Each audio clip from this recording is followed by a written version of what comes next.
Sa ngala ng Ama, at ng Anak, at ng Espiritu Santo. Amen. Sumainyo ang Panginoon. At sumayo rin.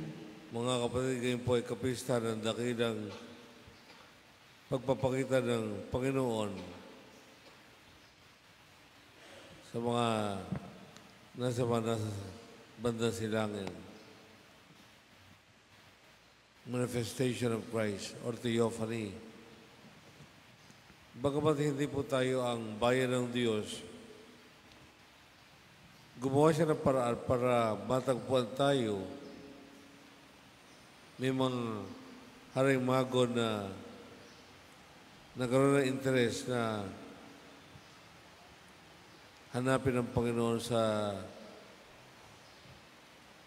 pamagitan ng talang maliwanag upang tayo ay maging marapat sa banal na paghahandog. Ating pagsisihan ng ating mga nagawang pagkakasala. Lahat po tayo inaamin ko Sa makapangyarihang Diyos at sa inyong mga kapatid, na lubha ko nagkasala sa isip, sa salita, sa gawa, at sa aking pagkukulang. Kaya sinasamo ko sa mahal na Birheng Maria, sa lahat ng mga anghel at mga banal, at sa inyong mga kapatid na ako'y ipanalangin sa Panginoong ating Diyos. Kawaan tayo ng makapangyarihang Diyos. Patawarin sa ating mga kasalanan at panubayan tayo hanggang sa buhay na walang hanggan. Amen. Panginoon, kawaan mo kami. Panginoon, kaawaan mo kami. Kristo, kawaan mo kami. Kristo, kaawaan mo kami. Panginoon, kawaan mo kami. Panginoon, kaawaan mo kami. Papuri.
Manalangin tayo.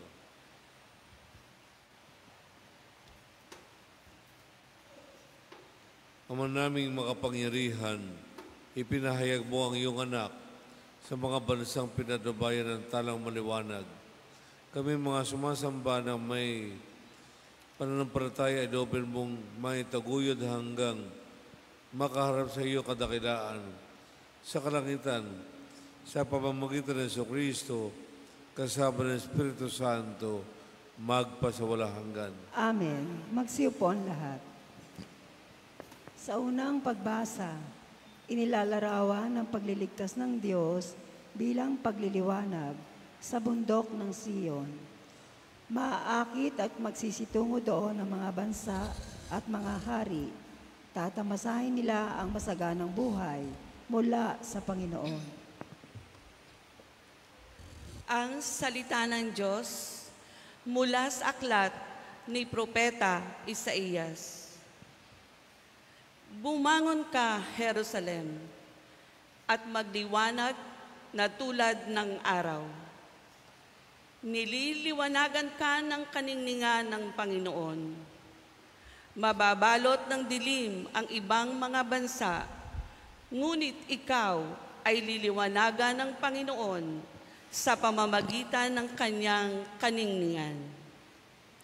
Sa ningning ng iyong taglay na liwanag, yaong mga bansa, 10 ng mga hari lalapit na kusa. Tumingin ka sa paligid at tingnan mo ang nagaganap.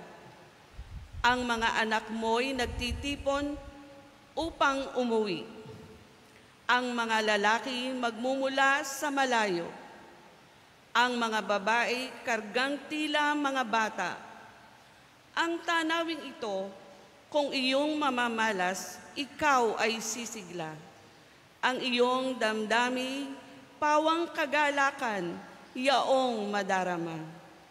Pagkat ang yaman niyong karagatay, iyong matatamo. At ang kayamanan ng maraming bansa ay makakamtan mo.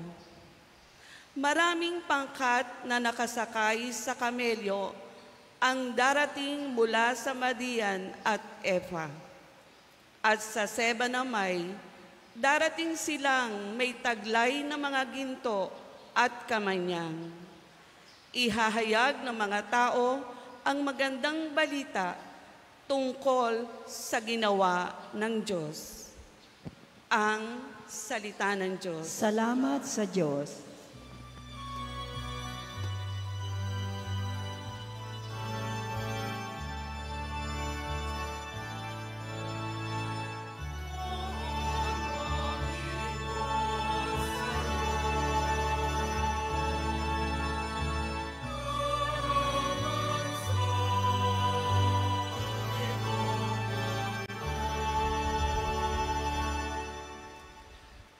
Turuan mo yaong haring humatol ng katuwiran.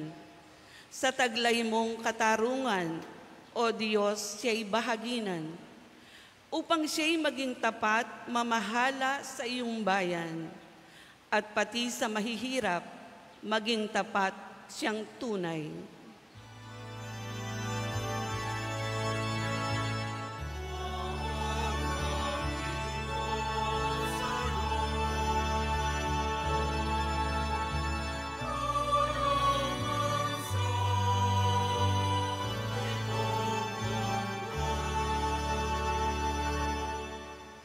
Yaong buhay na matuwid sa kanyang kapanahunan, madama ng bansa niya at umunlad habang buhay. Yaong kanyang kaharian ay palawak ng palawak, mula sa ilog Euphrates, sa daigdig ay kakalat.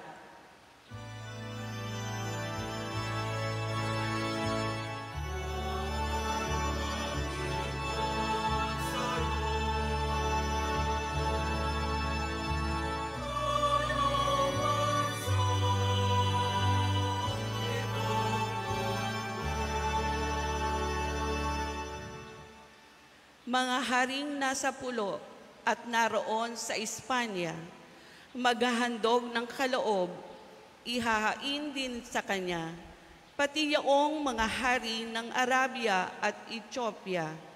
May mga kaloob ding taglay nilang alaala. Ang lahat ng mga hari gagalang sa harap niya. Mga bansay magpupuri, maglilingkod sa tuwina.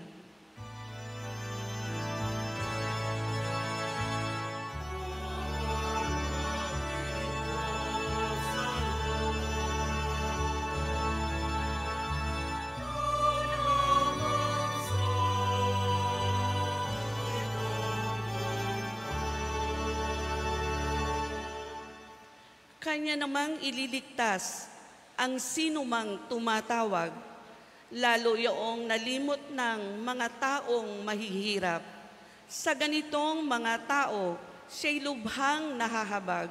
Sa kanila tumutulong upang sila ay maligtas.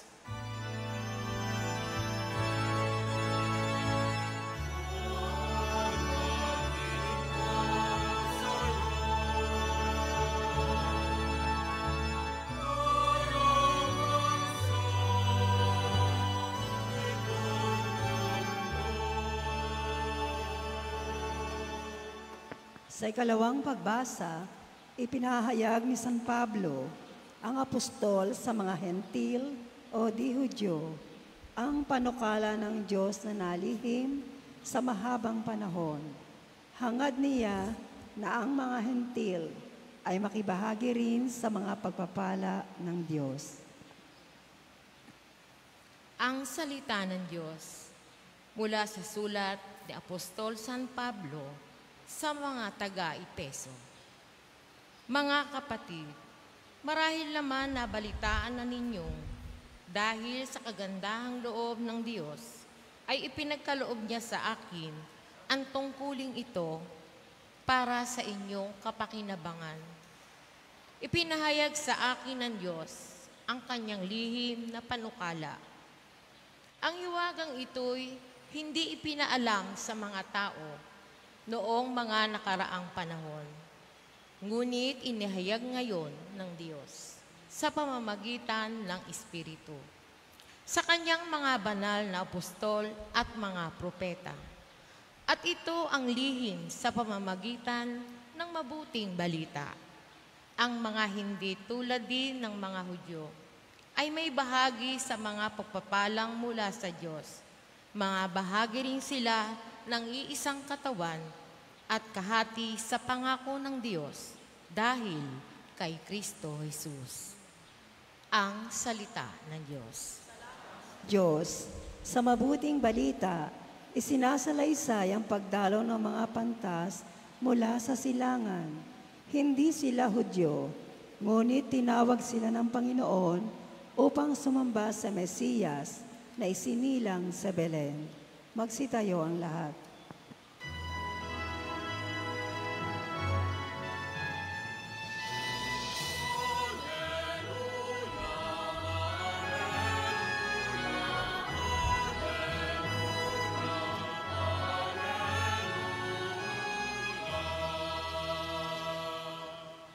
Ang talay aming nakita, kaya't kami nagsipunta upang sa puon sumamba.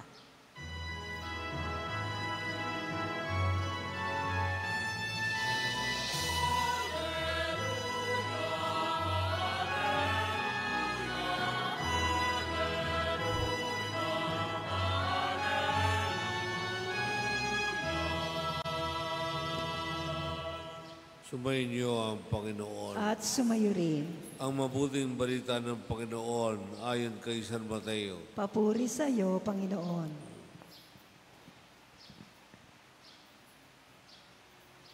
Si Jesus ay pinanganak sa Bethlehem ng Judea noong kapanahunan ni Haring Herodes. Dumating naman sa Jerusalem ang ilang pantas mula sa silangan at nagtanong-tanong doon, nasaan ang pinanganak na hari ng mga Hudyo? Nakita namin sa silangan ng kanyang tala at naparito kami upang sambahin siya.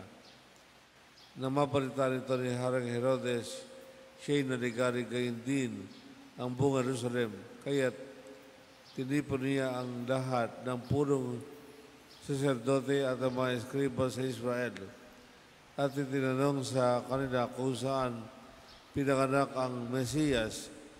Sa Bethlehem po ng Judea. Tugon nila, ganito ang sinulat ng mga propeta, at ikaw, Bethlehem, sa lupain ng Huda, ay hindi nga huli sa mga pangunahing bayan ng Huda, sapagkat sa iyo lilitaw ang isang pinuno na mamamahala sa aking bayang Israel, na mabatid nito lihim na pinatawag ni Herodes ang mga pantas at itinanong kung kailan lumitaw ang tala at pinalakad niya sila patungong Bethlehem. Matapos pagbili ng ganito, umayo kayo at inyong hanaping mabuti ang sanggol kapag inyong natagpuan. Ibalita agad ninyo sa akin upang ako may makasamba sa kanya. Alabakan na nga ang mga pantas. Muli silang pinakunahan ng talang nakita nila sa silangan hanggang sa sumapit ito sa tapat ng kinaroroonan ng bata. Ngayon na lamang ang galak ng mga pantas ng makita ang tala. Pagpasok sa bahay, nakita nila ang bata sa piling ng kanyang inang si Maria. Lumapit sila at nagpatira pa at sinamba ang bata. Binuksan nila ang kanilang mga sisidlan at inihandog sa kanya ang dala nilang ginto, kamanyang at bira na sila'y pabalik na. Sinabi sa kanila ng Diyos sa pamamagitan ng panaginip na huwag na silang babalik kay Herodes. Kaya nag-iba na sila ng daan pauwi. Ang mabuting balita ng ating Panginoon. Pinupuri ka namin, Panginoong Jesucristo. Magsiyo po ang lahat.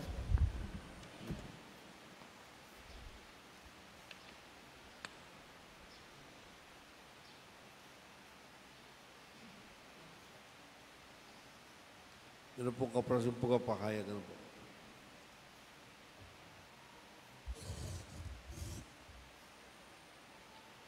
Pagpapahayag ng Pasko ng Pagkabuhay. Mga kapatid, ang kadakilaan ng Panginoon ay nagniningning at laging nasa atin hanggang sa kanyang pagbabalik. Ang misteryo ng kaligtasan ay ating ipinagdiriwang sa pagdaloy ng mga oras at panahon. Alalahanin natin na ang rurok ng taon, ang triduo ng Pasko ng Panginoon na binubuo ng kanyang huling hapunan. Pagkapako sa krus, paglilibing, at pagkabuhay na ating ipinagdiriwang mula sa gabi ng ika-28 ng Marso hanggang sa ika-31 ng Marso. Sa bawat Pasko ng pagkabuhay, tulad din ng bawat araw ng linggo, sinasang-ayon ng banal na simbahan ang dakilang gawa ng pagliligtas ni Kristo na kung saan ang kasalanan at kamatayan ay napagtagumpayan. Mula araw ng pagkabuhay, ang lahat ng araw na banal ay naitakda. Ang Miyerkules ng Abo na simula ng Kwaresma ay sa ika-14 ng Pebrero. Ang kapistahan ng pag-akit sa langit ng Panginoon ay sa ika-12 ng Marso.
Kasi tutuloy natin na tayo nasa pagsamba, ano po. Nasa misa pa tayo eh. Sige po. Tutuloy natin ha. Mula sa araw ng pagkabuhay, ang lahat ng araw na banal ay naitakda. Ang Miyerkules ng Abo na simula ng Kwaresma ay si 14 ng Pebrero. Ang kapistahan ng pag-akit sa langit ng Panginoon ay sa 12 ng Mayo. Sa 19 naman ng Mayo, Pentecostes na siyang masayang katapusan ng Pasko ng Pagkabuhay. At sa taong ito, ang unang linggo ng Adbyento ay sa unang araw ng Disyembre. Gayon din naman, ipinahayag ng simbahang naglalakbay sa lupa ang Pasko ni Kristo sa kapistahan ng Ina ng Diyos, sa kapistahan ng mga apostol at mga banal, at sa pag-alaala sa mga yumaong Kristiyano, kay Kristo na simula at wakas ng lahat, Panginoon ng lahat ng panahon at kasaysayan, nararapat, walang hanggang papuri, ngayon at magpasawalang hanggan. Amen.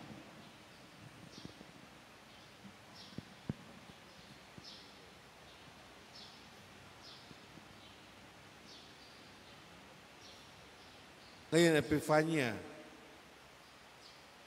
Magtatapos ang Christmas season. Babalik na tayo sa Berde, ano po? Tagsibol.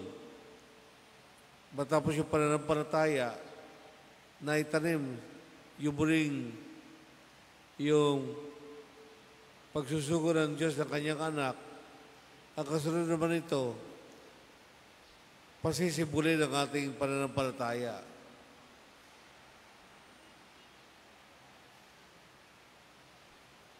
Kaya po yan ang ating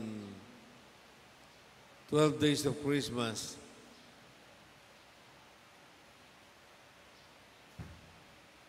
Kaya hanggang sa ngayon, pwede pa rin mamasko. E dahil Pasko pa eh. Ngayon, ano yung significance? Bakit mahalaga yung tatlong haring mago? Dahil yung tatlong haring mago, mga hentil. Ano ba yung hentil? Sila ay hindi mga Hudyo. Ang tinatawag na bayan ng Diyos ay mga Hudyo. Ang tanong, ba't nila nakita ang Diyos? Bakit sila pinagpakita ng Panginoon?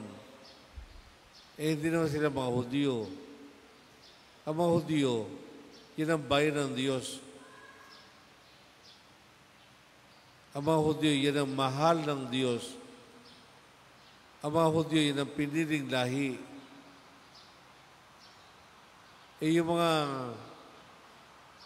mula sa silangan, yung mga hentil,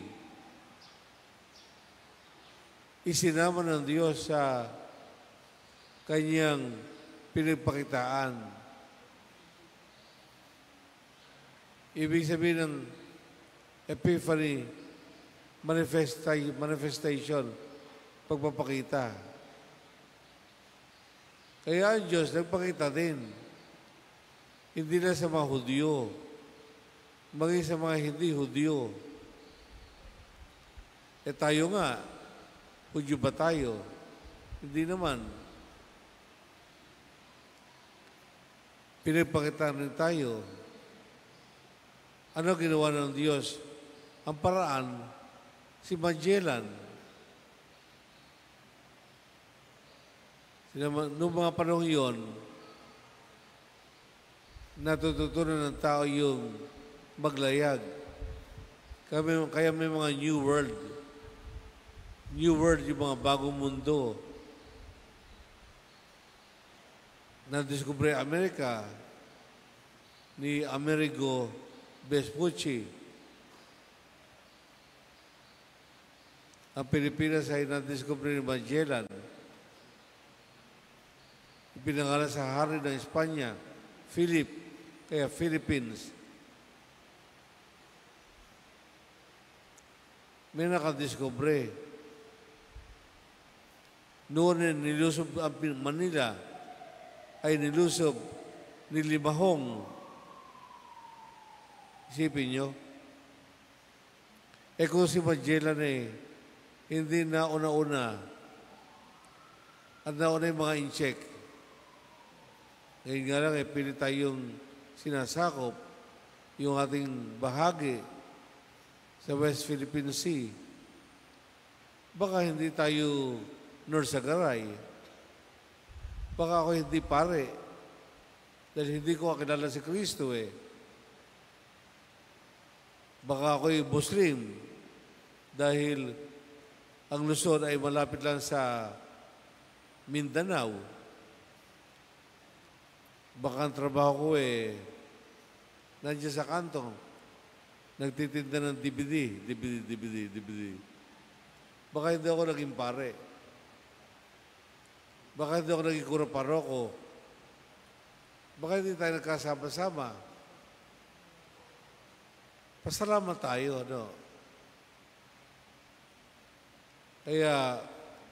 Kaya tayo nagpapabless para itapat ng Diyos yung dapat sa atin.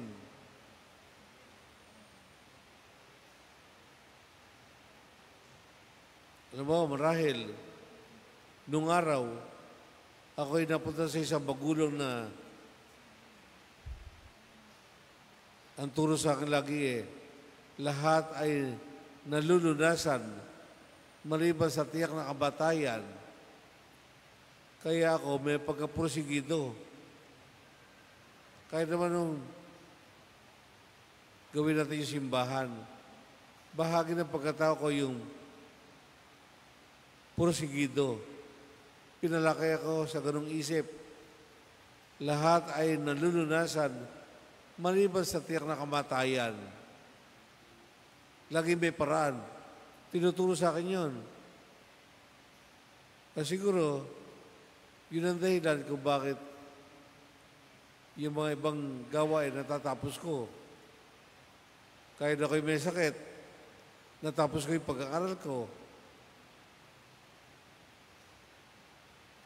Yun ang binigay sa akin, ugali ng Diyos Kaya po tayo nagpapabless. Lord, sana po yung matapat sa amin yung ugali na mababasbasan kami. Kaya tayo nagpapasalamat, Hindi tayo hindi tayo Hudyo, pero tayo man nabinyagan. Siguro yung nasasaktan niya iba dahil sa nasakupan niya tayo ng mga Kastila, may mga malulupit. Oo nga, 300 taon, 300 years tayong nasakop ng mga Kastila, may malulupit. Pero tayo ay nataba ng paniniwala. Kung tayo nag-i-incheck, wala tayong relihiyon, puro pungsoy. Kaya pasalamat tayo na tama tayo.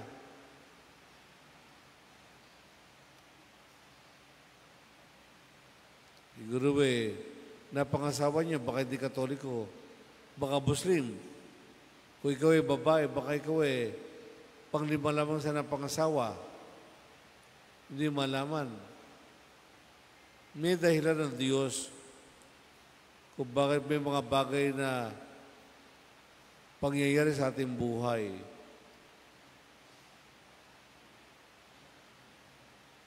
Nung kayo Malite, high school, may hanap buhay kami. Nasa may Bicol. Ang kailangan po namin ay mga punong kahoy. Kaya maraming supply sa bandang Bicol. Kaya ako'y second year high school pa, nagpapatakbo ako ng hanap buhay ng pamilya namin. May mga Pasko na wala ko. Nandun ako sa may Pili, sa may bandang Naga. Doon ako nag-aral. Doon ako lumaki. Doon ako nagbinata. Pero, naging pari pa rin. Bagaman na iba-iba na lugar, Pagbalik ng Bulacan, naging pare pa rin. Alam ng Diyos kung paano ko ilalapat. Kayo din. Kaya magpasalamat tayo, bagamat hindi tayo Hudyo, alang-alang sa pagmamahal ng Panginoon, tayo natapat doon sa tamang liwanag, tamang pag-iisip at tamang ugali. Amen. Tatayo tayo. Sumasampalataya ako. Mga makapangyarihan sa lahat na may gawa ng langit at lupa, sumasampalataya ako kay Jesucristo, iisang anak ng Diyos, Panginoon nating lahat. Nakatawang tao siya lalang ng Espiritu Santo, pinanganak ni Santa Mariang Birhen, pinagpakasakit ni Poncio Pilato, ipinako sa krus na matay nilibing, nanahog sa kinaroroonan ng mga yumao, nang may 3 araw na buhay na maguli, makyat sa langit, naluklok sa kanan Diyos ang mga makapangyarihan sa lahat.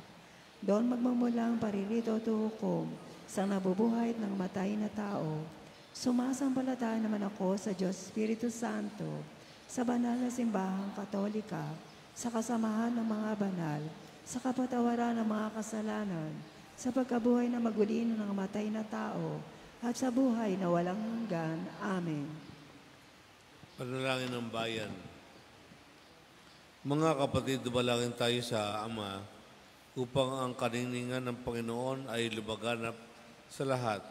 Ating sambitin, Panginoon ng liwanag, dinggin ang aming panalangin. Ating pungulitin. Panginoon ng liwanag, dinggin ang aming panalangin. Para sa banal na simbahan, upang magsikap ang kanyang mga kasaping, maibahagi ang liwanag ni Kristo sa lahat. Manalangin tayo sa Panginoon. Panginoon ng liwanag, dinggin ang aming panalangin. Para sa mga namumuno sa bayan, upang ang kaninningan ng katotohanan, ang magtulak sa kanilang kumilos para sa pagkakaisa ng lipunan, manalangin tayo sa Panginoon. Panginoon ng liwanag, dinggin ang aming panalangin. Para sa mga nasa dilim ng kasalanan at ng kawalan ng pag-asa, upang sinagan sila ng kaninningan ng Panginoon, manalangin tayo sa Panginoon. Panginoon ng liwanag, dinggin ang aming panalangin. Para sa ating natitipon ngayon, upang ang handog natin kay Kristo, na ginto ng pananalig, na insenso ng pagsamba, at sa mira ng pagmamalasakit, ay maibahagi natin sa kapwa, manalangin tayo sa Panginoon. Panginoon, liwanag, dinggin ang aming panalangin. Para sa mga yumaong sumunod sa tala ng pananampalataya kay Kristo, upang makita nila ng mukhaan ang Diyos, manalangin tayo sa Panginoon. Panginoon ng liwanag, dinggin ang aming panalangin. Ang manaliwanag itulad mo ang talang gumabay sa mga pantasang siya ring maghatid sa amin kay Jesucristo ang aming Panginoon, magpasawala hanggan. Amen. Magsiyo po ang Pag-alay. lahat. Pagpalain po rin niyo, Panginoon, ang handog ng inyong bayan, ang kanilang pinaghirapan dalhin sa iyong harapan, upang maihandog para sa iyo kadakilaan. Ang patuloy ng pagkapala sa bahagi ng Kapaskuhan ito at sa mga susunod na pang-araw. Pagpalain sila lagi sa kanilang kabuhayan, katiwasayan, pamilya, kaligayahan, kabutihan sa kanilang Ama at ng Anak at ng Espiritu Santo. Amen.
Magsitayo ang lahat.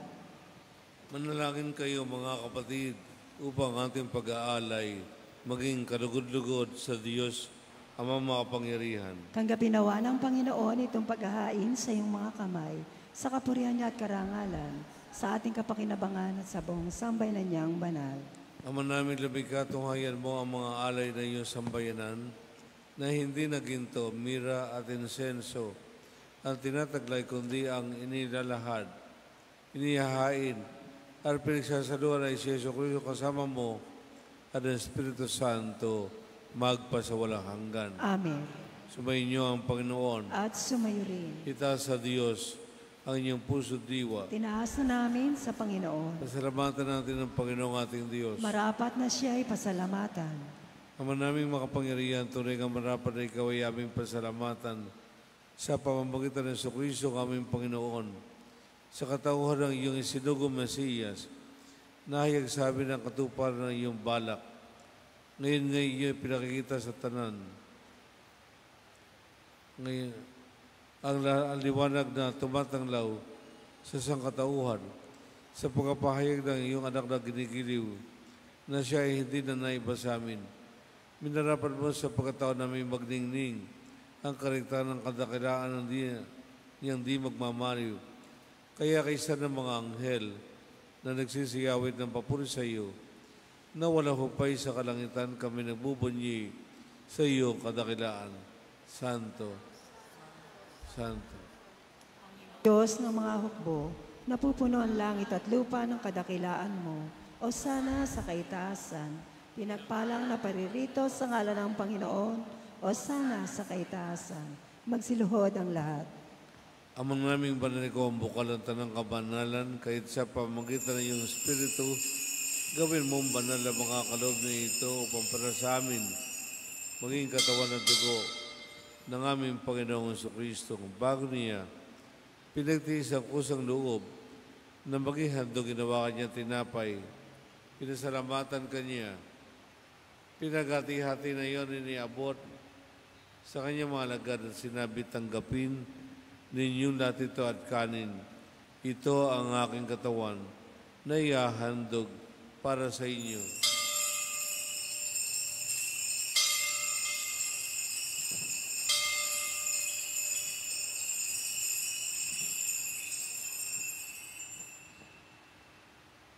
Gayon din naman na matapos ang hapunan, hinawakan niya ang karis. Muli kanyang pinasalamatan, iniabot niya ang karis sa kanyang mga alagad at sinabi, tanggapin ninyong lahat ito at inumin. Ito ang karis ang aking dugo ng bago at walang hanggang tipan. Ang aking dugo na ibubuhos para sa inyo at para sa lahat sa ikapagpapatawad ng mga kasalanan. Gawin ninyo ito sa pag-alaala sa akin.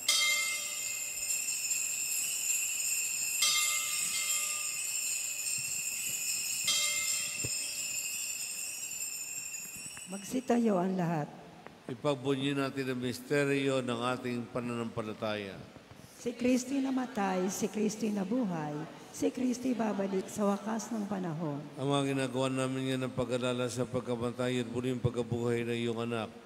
Kaya tiniyalay namin sa iyo ang tinapay na nagbibigay buhay at ang kalis na nagkakaloob ng kaligtasan kami nagpapasalamat.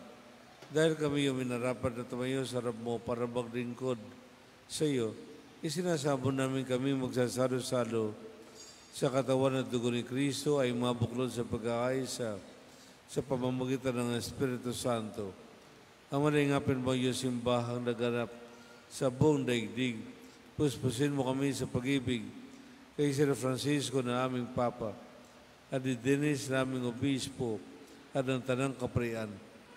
Ilalahanin mo rin mga kapatid naming nahimlay na may pag-asang sila'y muling mabubuhay gayon din ang lahat ng mga pumanaw. Sumandali tayo yumuko, ibulong mga pangalan na mapumanaw na sa ating pamilya.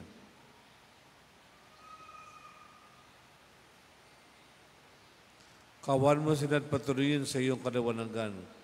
Kawan mo at pagindapatin kami lahat ng makasalo sa iyong buhay na walang wakas.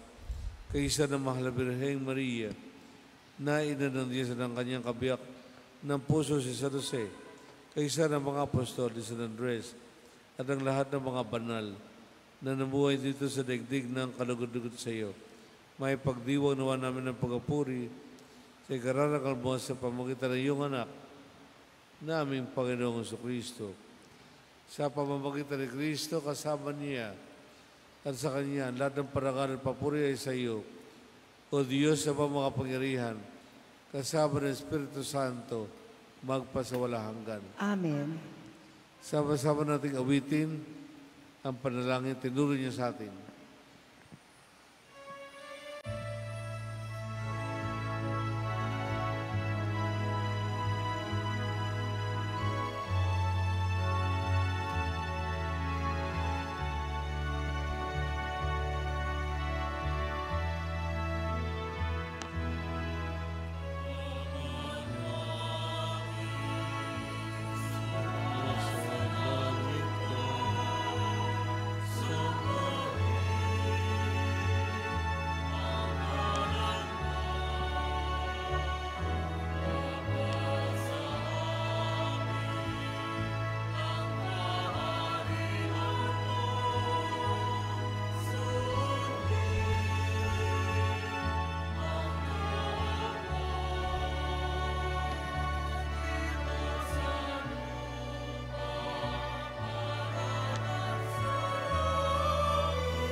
Hinihiling namin kami, Adia, sa lahat ng masama, pagkalooban ng kapayapaan na araw-araw iligtas sa kasalanan at ilayo sa lahat ng kapahamakan. Samantalang aming pinananabikan ng dakilang araw ng pagpapahayag ng tagapagligtas namin sa Jesucristo.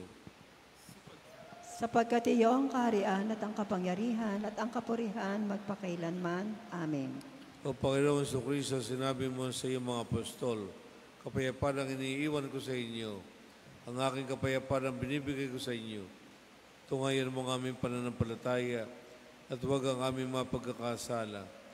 Pagkalooban mo kami ng kapayapaan at pagkakaisa, ayon sa iyong kalooban, kasama ng Espiritu Santo, magpasawala hanggan. Amen. Ang kapayapaan ng Panginoon ay laging sumainyo. At sumayo rin. Bigayin tayo ng kapayapaan sa bawat isa. Peace be with you.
Magsiluhod ang lahat.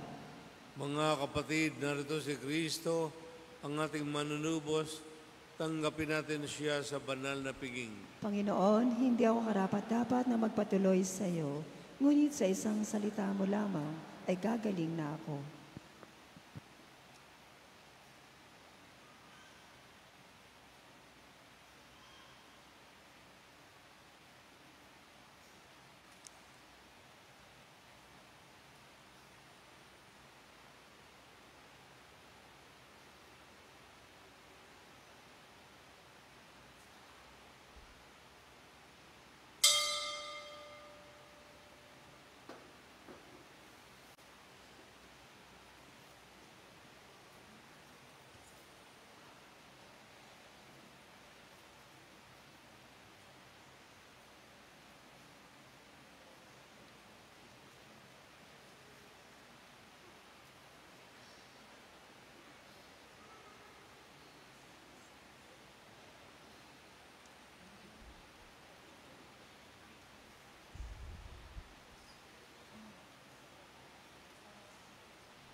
Manalangin tayo. Magsitayo ang lahat.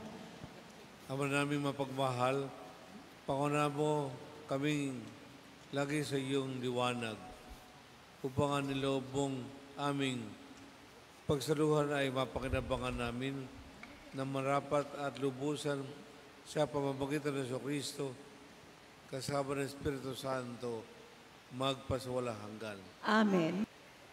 Sumainyo ang Panginoon At sumayo rin. at pagpalain kayo lahat ng mga pagirihan ng Diyos, Ama, Anak at Espiritu Santo. Amen. Tapos ang ating pagdiriwang, kumain tayo sa ating pananampalataya. Salamat sa Diyos. Purihin ang Panginoon.